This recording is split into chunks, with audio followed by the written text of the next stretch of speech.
Antarctica is the only continent on Earth governed by a single international treaty signed by every nation capable of reaching it, including the United States and the Soviet Union, at the height of the Cold War.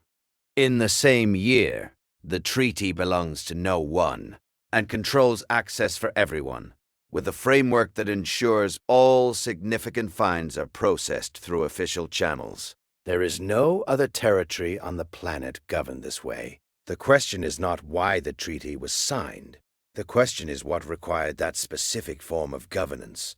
Let me describe a legal document to you. The Antarctic Treaty, signed in Washington on December 1st, 1959, by 12 nations. Its stated purpose is to ensure that Antarctica shall continue forever to be used exclusively for peaceful purposes and shall not become the scene or object of international discord. The treaty prohibits military bases, military maneuvers, and the testing of weapons. It requires that scientific stations be open to inspection by any signatory nation. It freezes all territorial claims, meaning no country can add new territory claims, and existing claims are suspended rather than extinguished. And it applies to the entirety of the continent of Antarctica, an area of approximately 14 million square kilometers. For context, 14 million square kilometers is larger than Europe. It is larger than Australia and New Zealand combined. It is the 5th largest continent on the planet, and it is the only continent on the planet governed by a single international treaty that every nation with the capacity to operate there has signed. Not just the major powers, every nation. The Soviet Union and the United States, at the height of the Cold War, signed in the same year. Every nation that subsequently developed the capacity to operate in Antarctica has acceded to the treaty. The universality of the treaty among nations that can actually reach Antarctica is essentially complete. Why?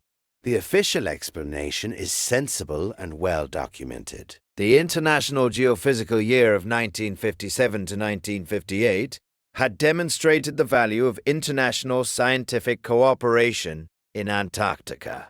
The Cold War had made it important to prevent the continent from becoming a theater of military competition.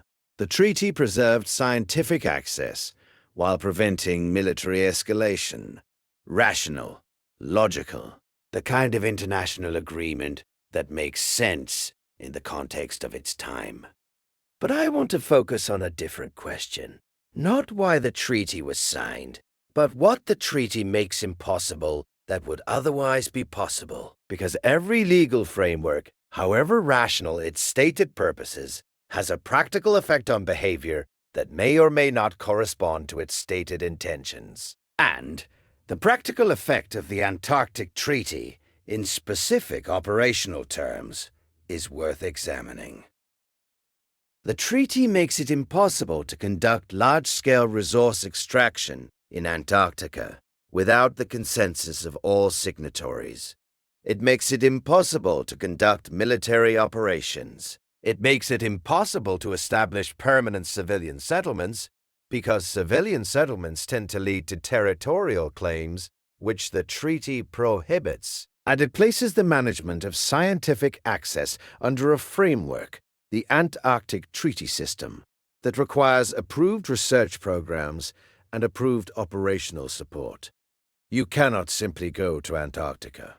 You need to be part of an approved national Antarctic program, operating from an approved station, conducting approved research. The continent is governed, in practical terms, by a system that controls who can be there, what they can do, and what they can find. Now, in most of the world, restrictions on who can go where and what they can do are the product of national sovereignty. You can't enter France without French approval, because France is a French-governed territory. The governance of access is sovereignty. Antarctica is the opposite case. The treaty specifically suspends national sovereignty. It says, "No nation owns Antarctica." And then, in the same instrument, it establishes a governance system that controls access with the thoroughness of sovereignty without acknowledging the paradox this creates. The continent belongs to no one, and the framework that governs it makes it very difficult to access for anyone not operating within the approved system. What is in Antarctica that requires this specific form of governance? The official answer is natural resources and geopolitical stability. The treaty prevents resource conflict and military competition. I accept this as a partial explanation. It is certainly true that the treaty has helped prevent the kind of territorial disputes that have complicated access to resource-rich territories elsewhere in the world. But I keep returning to the specificity of the access control, the requirement that research be officially approved, the requirement that stations be open to inspection, the requirement that any significant fine be reported through official channels. These are not just restrictions on military competition. They are a comprehensive framework for ensuring that what is found in Antarctica is found within an official program and processed through official channels. Let me tell you what we know about the sub-ice topography of Antarctica. Because the ice sheet that covers approximately 98% of the continent is not the geology of Antarctica. It is the coverage of it. The continent beneath the ice is a geological entity that has been mapped with increasing precision through ground-penetrating radar surveys.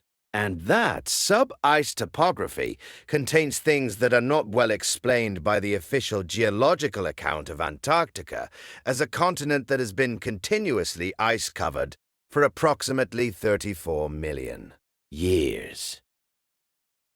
The sub-ice topography includes river valleys, not ancient fossil valleys from the pre-ice period.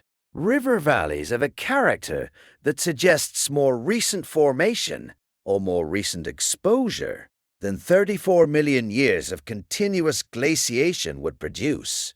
It includes subglacial lakes, liquid water bodies beneath the ice sheet, one of which, Lake Vostok, is one of the largest lakes on the planet, and it includes, in several areas, what the radar surveys describe as anomalous subsurface features. Features that are consistent with, among other explanations, the existence of structures beneath the ice, architectural structures, constructed geometries of a kind not produced by natural geological processes. I am not claiming there are buildings under the ice in Antarctica.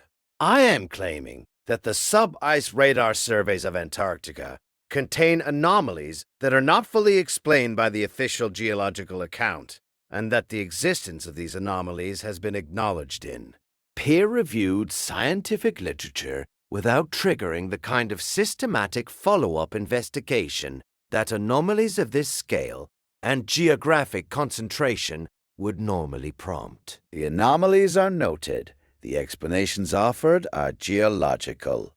The investigation stops.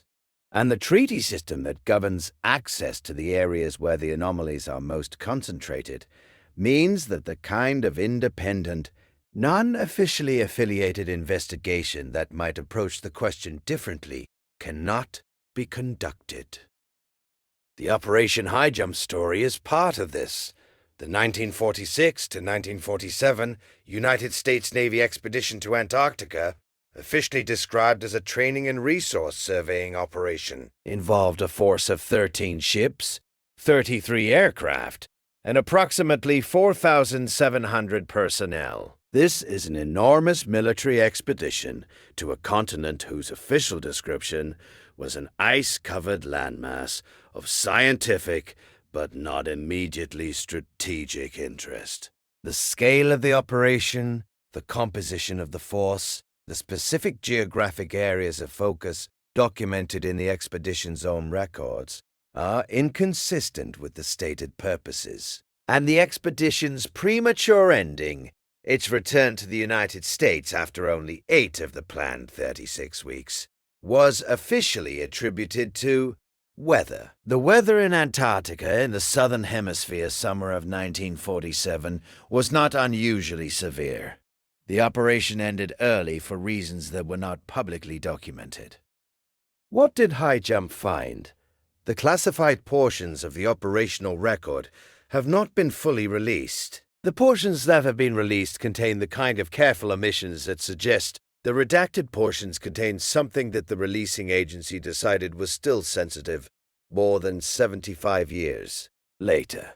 When a 1947 weather survey has classified sections that remain restricted in 2024, the reason is not weather.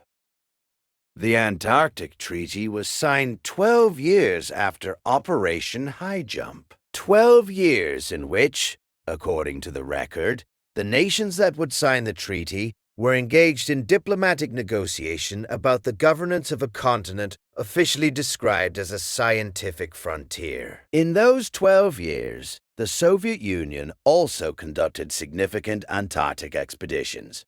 Both superpowers, operating in great secrecy in their Antarctic programs, reached an agreement in 1959 that effectively locked down access to the continent under a framework that looks, from the outside, like arms control but functions operationally as access control, as a system for ensuring that what is in Antarctica is found by programs operating within the official framework and processed through official channels, not by independent investigators or by nations operating outside the treaty system.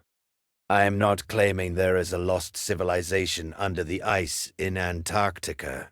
I am claiming that the specific form of the governance structure applied to that continent is anomalous when compared to every other territory on Earth, and that the anomaly is most naturally explained by the existence of something in Antarctica that required, in 1959, the specific kind of controlled access that the treaty provides. Something that the signatories agreed, at a moment of otherwise intense competition and mutual distrust, was important enough to jointly manage rather than compete for. Something that 12 years of post-war Antarctic operations had identified as requiring a different kind of governance than any other territory had ever been given. The ice is old. The continent beneath it may not be as uniformly ancient as the official account requires. The sub-ice anomalies in the radar surveys persist, noted and unexplained, in the official scientific record. And the treaty that governs access to the territory where those anomalies are concentrated is the most unusual international agreement ever signed. A framework for a continent that belongs to no one, governed by everyone with the capacity to reach it, ensuring that what is found there is found within official programs and processed through official channels. Because what is found there, whatever it is, apparently matters enough to require that kind of governance, and has, since 1959, been receiving it. If the Antarctic Treaty was built not just to prevent military competition, but to ensure controlled access to whatever had already been found there, what did Operation High Jump encounter in 1947 that brought a 4,700-person naval expedition home? 8 weeks early, with classified reports that remain partially restricted. Today, leave your thoughts below and share this if you think the governance of Antarctica deserves more scrutiny than it gets.